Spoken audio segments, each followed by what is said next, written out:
each with a different coil. I can't imagine how you would tune out if you started with us early today, because we've been seeing some fantastic stuff.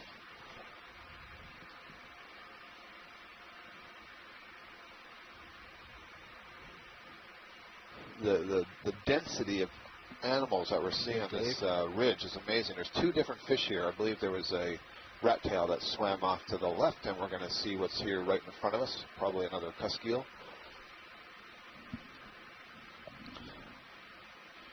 Peter, earlier. I think it was a halosaur to the left, and then this cusk eel. Thank you. So a halosaurus swam out of view on the left, and a cusk eel here. So Peter, I don't know if you heard the question before. The question was, do you know, or do we know, does science know anything about the diets of cusk eels?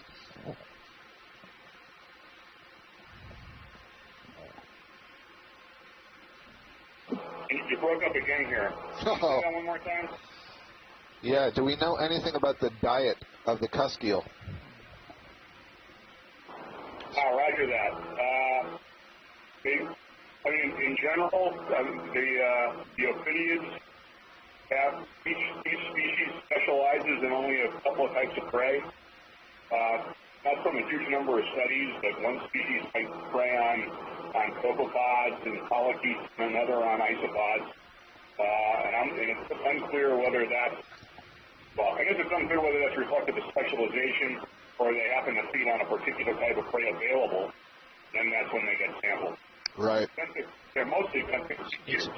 Okay. Thank you. So Peter says that there's some variation. No, it isn't actually. It's exactly what I wanted to know. Peter says that there's some specialization in the diet among the different species of cusk eel. Most of them are benthics that are associated with the bottom. He knows of some that specialize in things like copepods and in things like polychaete worms. The problem, the caveat there is that there hasn't been all that much sampling of these to know what the diets are, and it may be that rather than be specialists on those sorts of prey, instead it's a reflection of essentially what they've been opportunistically eating in the short time interval before they were captured and studied. One of the sort of cardinal rules about science is you need a good sample size. You need to be able to look at a lot of material in order to get a good mean, get a good average, and sort of weed out the variation of the extraneous points.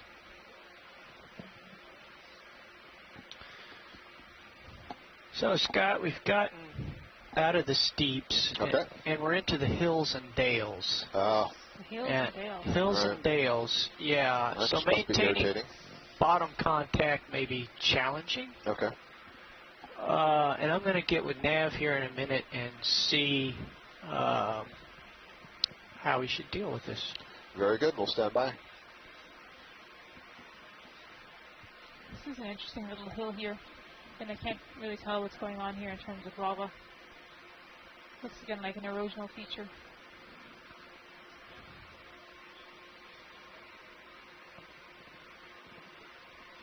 It may be that we can jump across this and get into some flats, but I'm reluctant to go down in there. Understood. Unless we stop the ship. But if the objective is still to gain the top, then we'll press on. Yeah, I think that's the best use of the time. Try to get where it's a little flatter and shallower, and see what you can see there, and all within your operational constraints. So it looks like Nav, could you zoom out on HiPAC? Let's get the bigger picture here.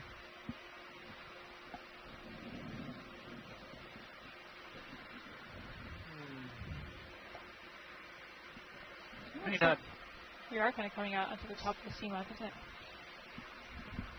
Yeah, come out just a little bit more.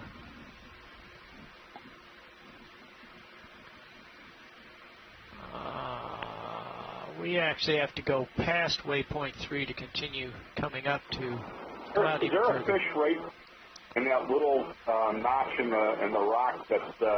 Yeah, I see what you mean, Peter. Left the center in the field of view. Okay, well we'll check it out. We just have to hang here for a second while we figure out what we're doing, but we won't leave before having a quick zoom down there. Okay. So looking at the bigger picture on high pack, we've got this gully. Yes. And you can see the sediments down here and the stuff poking up through it.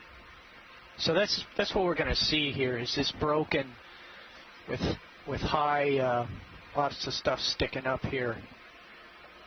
I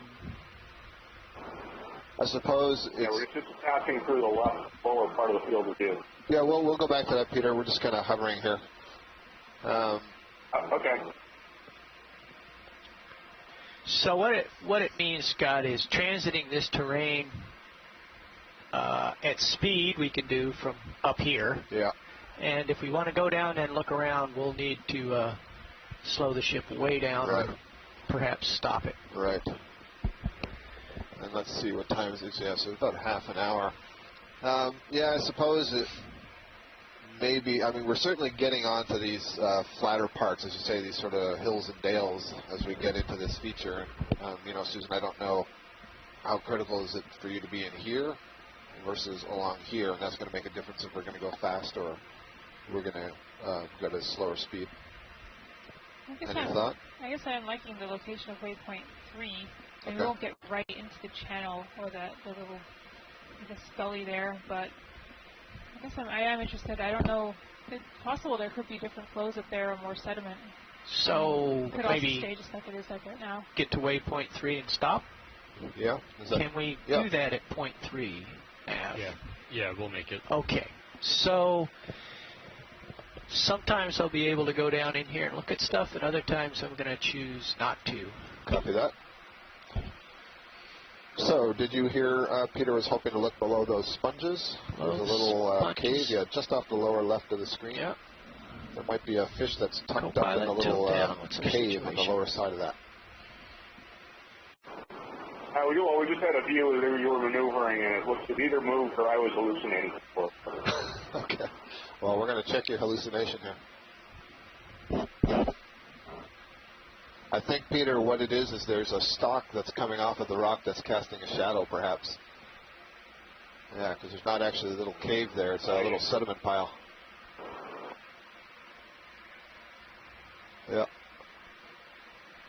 Yeah, so it's actually, Dave's on the left side of this feature, and it's not actually a cave, so I think we're okay. It's a dead stalk of some kind.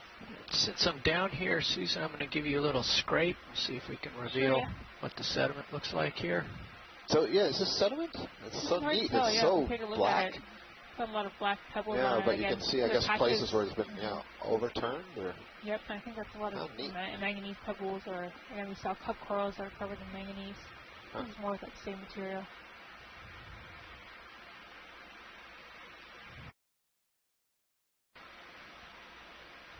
Well, I'd hardly see a scratch at all. Was that the scratch there yet? Just a little bit. We're gonna. I was looking in the second screen up there downward. It's like hardly anything disrupted. Yeah, it's like it's there's sitting, a slope above you. Larger Yeah, sitting on top, so I guess we really have to push them off. There we go.